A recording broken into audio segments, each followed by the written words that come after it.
죄는 무엇입니까? 죄는 하나님이 창조하신 세상에 살면서 하나님을 거부하거나 무시하는 것입니다. 하나님이 율법에서 요구하시는 대로 살지도 행하지도 않는 것입니다.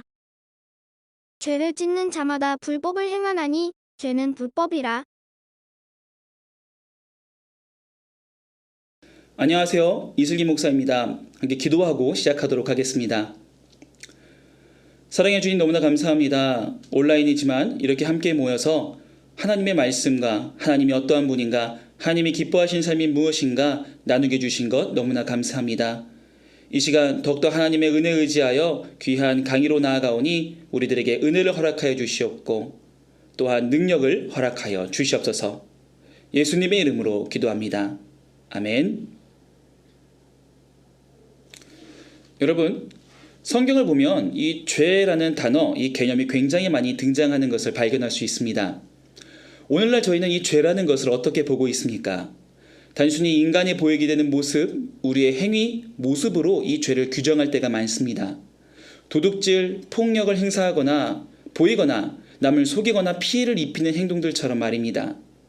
그러나 오늘 저희가 읽고 나누는 이 문답을 한번 보시기 바랍니다. 오늘 뉴시티 문답은 이 죄에 대한 시선을 인간의 행위나 인간의 모습에 두는 것이 아니라 하나님과 인간과의 관계로 이동시키고 있다는 것을 저희는 발견할 수 있습니다. 무슨 뜻이겠습니까? 단순하게 죄라는 것이 행위가 아니라 하나님을 어떻게 생각하는가, 하나님과 어떠한 관계로 살아가는가에 저희의 시선을 집중시키고 있다는 것입니다. 오늘 저희가 이 문답을 통해 나누어 볼 것이 바로 이것입니다. 오늘 문답을 통해서 저희는 먼저는 이 죄라는 것이 무엇인가 그 정체를 나누어 보도록 할 것입니다. 그리고 더 나아가서 이러한 죄로 인하여서 나타나는 그리고 일들, 보이게 되는, 우리가 나타나고 보이게 되는 이 모습들까지도 함께 나누어 보도록 하겠습니다. 여러분, 죄란 무엇입니까? 양심이나 도리에 벗어난 행위로 벌을 받을 만한 일, 이 사전은 이렇게 정의하고 있습니다. 즉 무슨 뜻입니까? 인간과 인간들의 그 관계 속에서 일어나고 발생하는 사건, 사고와 같은 행위들로 규정하고 있다는 것입니다. 그러나 오늘 문답의 내용을 보면, 그리고 죄에 대한 그 많은 성경의 내용들, 말씀들을 보면 이 죄라는 것이 단순히 인간의 행위, 인간의 모습만을 의미하는 것이 아니라는 것을 알 수 있습니다. 저희가 성경을 통해 알아야 되는 이 죄의 본질, 죄의 문제는 바로 관계와 관련된 문제라 할 수 있습니다. 바로 하나님과 우리와 관계 말입니다. 하나님께서 이 세상을 창조하시고 우리들에게 생명을, 삶을 허락해 주셨습니다. 우리의 오직 유일한 소망은 여호와 하나님 한 분께만 있는 것이 확실합니다. 그렇게 저희는 이러한 관계를 허락해 주시고 우리들에게 초대해 주신, 선물해 주신 여호와 하나님만을 섬기고 의지해야 합니다. 그분께만 소망을 두고 살아야 할 것입니다. 이 여호와 하나님만이 우리를 선한 길로 인도하실 수 있음을 고백하며 믿고 신뢰할 수 있어야 된다는 것입니다. 죄라는 것은 단순히 위에서 말한 나쁜 짓, 나쁜 행동, 우리의 단순한 행동과 행위가 아닙니다. 우리를 관계 속으로 초대하신 그 하나님을 부정하는 것, 하나님께서 초대하신 그 관계에서 멀어지는 것이 바로 죄라는 것입니다. 여호와 하나님을 나의 영원한 소망으로 두지 않는 것, 이 세상 만물을 창조하시고 주관하신 하나님을 신뢰하지 않는 것, 선하신 하나님께서 나의 삶을 선한 곳으로 인도하심을 거부하는 것이 바로 죄이며 우리가 죄라고 말하는 행위들로 이끄는 근원이고 그 시작이라고 할 수 있다는 것입니다. 오직 여호와 하나님만이 완전한 거룩이요 선이신 그 하나님만이 선의 기준으로 우리와 함께 하십니다. 그 하나님을 떠나는 순간, 하나님을 부정하고 하나님을 무시하는 순간 인간은 죄를 행하게 된다는 것을 저희는 알 수 있습니다. 물론 이러한 기준, 하나님이 죄와 그리고 선의 기준이라는 것을 거부하는 사람들이 있을 수 있습니다. 초월적인 존재, 하나님의 존재를 거부하면서 인간들의 생각과 합의점을 통해 죄의 기준을 정해야 된다 주장할 수도 있을 것입니다. 그렇다면 여기서 우리는 질문을 할 수 있어야 됩니다. 그 기준을 누가 정하는가? 어떤 사람, 어떠한 문화, 어떠한 집단은 A가 아니라 B라는 것을 죄라라고 할 수 있지만, 또 어떤 사람, 어떤 문화, 어떤 집단은 A가 죄고 B는 죄가 아니다라고 할 수 있습니다. 정확한 그 기준을 세우고 정할 수 없다는 것입니다. 그 누구도 죄를 말하고 선과 악을 정할 수 없다는 것이고, 그 누구도 선을 요구하며 죄에 대한 문제를 이야기하고 정할 수 없게 된다는 것입니다. 그렇기에 오직 여호와 하나님만이 선의 기준이며 죄의 기준이 될 수 있습니다. 이러한 죄의 모습은 곧 무엇으로 나타나냐? 우상 숭배로 나타나게 됩니다. 우상 숭배라는 것은 여호와 하나님이 아니라 다른 것에 소망을 두고 그것을 의지하며 그것을 따르는 것, 사랑하는 것을 의미합니다. 하나님께 소망을 두지 않는 삶, 하나님을 의지하지 않는 삶, 하나님 따르기를 거부하는 삶, 죄는 곧 우리를 우상으로, 우상 숭배로 이끌게 됩니다. 하나님께 소망을 두지 않다고, 신뢰하지 않는다고, 따르지 않는다고 그것이 어떻게 우상 숭배라라고 할 수 있습니까? 여러분, 우리에게 생명이 있고 우리가 살아가고 있는 존재라면 우리는 이 세상을 살아가기 위해, 우리의 생명을 유지시키기 위해 우리는 무엇인가의 소망을 둘 수밖에 없습니다. 무엇인가를 의지할 수밖에 없다는 것입니다. 제가 존경하는 어느 목사님이 인용하셨던 데이비드 포스터 월리스라는 무신론자가 있습니다. 그 사람이 이제 강연을 하였는데, 이 강연, 이것은 물이다라는 강연의 내용 중에 이러한 말이 등장한다고 합니다. 삶이라는 매일매일의 전장에서는 무신론이라는 것이 실상 존재하지 않습니다.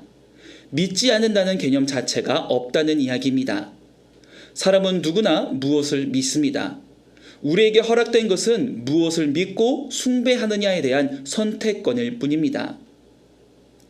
무신론자의 강연 중에 일부 내용입니다. 여러분, 인간은 살아가기 위해서 무엇인가를 의지할 수밖에 없고 기대할 수밖에, 소망할 수밖에 없습니다. 그것이 자기 자신이든 돈이든 지식이든 명예이든 믿을 수밖에 없고 소망할 수밖에 없다는 것입니다. 하나님이 아닌 것에 소망을 두는 그 순간 우리는 죄를 짓는 것이고 우상을 숭배하게 되는 것입니다. 오늘 우리와 하나님과의 관계는 어떠합니까? 하나님과의 관계 속에 혹시 문제가 있지 않습니까? 하나님을 소망하기보다 다른 것을 소망하기에 급급하고 있지 않습니까? 그렇다면 그것은 곧 우리를 우상 숭배의 삶으로 이끌게 하는, 나아가게 하는 죄의 시작입니다. 항상 이것을 놓지 마시고 하나님과의 관계를 소중히 하는, 하나님만을 소망하는, 죄와 우상 숭배에서 멀리 떨어지는 우리 부모가 되길 소망합니다. 덕목을 찾아보도록 하겠습니다. 용서와 기쁨입니다. 로마서 6장 23절을 보면 죄의 삭은 곧 사망이라는 것을 알 수 있습니다.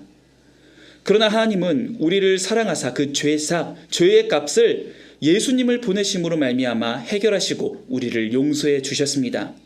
우리의 삶을 기쁨으로 넘치게 하셨습니다. 오늘 우리 부모가 이 발견한 자녀들의 죄, 잘못이 있습니까?